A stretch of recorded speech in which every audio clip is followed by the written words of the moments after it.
with President Trump taking direct aim at our economy. His goal is to take every single business out of our country, out of our province, and bring it down to the U.S. But I'll tell you, I will fight like I've never fought before, and we're going to continue fighting against President Trump and his radical views.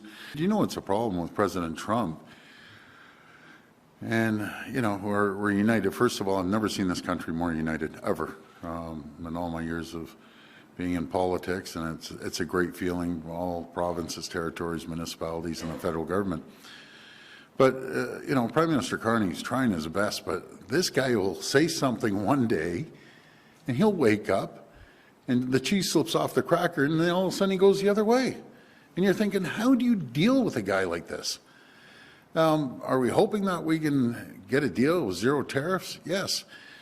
But I always say how we can kick back, and it's not the American people, kick back at President Trump. Let's start onshoring everything, absolutely everything we possibly can.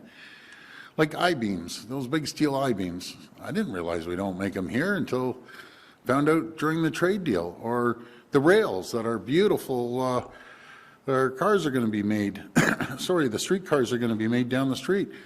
We don't make the rails, so we need to start making rails and start making sure that we make those steel I-beams and aluminum cans. Aluminum cans are my favorite. The Coke, the Pepsis, all the other beverages, the Molsons, the Labatt's, the craft brewers, we're the kings of aluminum in Quebec. They ship the aluminum down, 25% tariff. They get printed and formed, 25% back tariffs. So my question was, why aren't we making aluminum cans here? Now we're going to be making aluminum cans. They're going to lose $1 billion worth of business in the U.S. And same with tin cans from Dofasco. Ship it down to the U.S. They get formed. I had a meeting with the big users of the tins.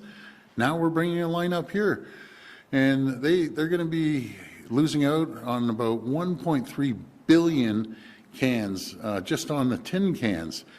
But we can build anything here. We're an economic powerhouse.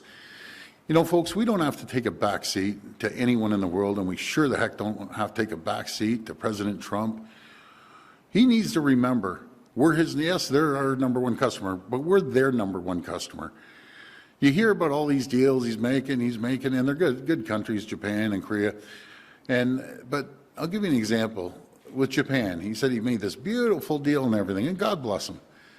But they buy $79 billion worth of products, U.S., off of the U.S. Canada buys $359 billion U.S.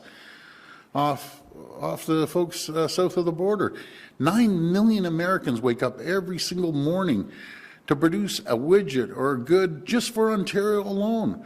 Those 9 million jobs are in jeopardy right now. We buy more products off the U.S. than Japan, Korea, China, the UK, and France combined.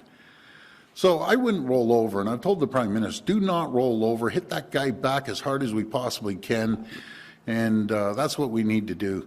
And we can do it. We can build anything here in Canada, absolutely anything.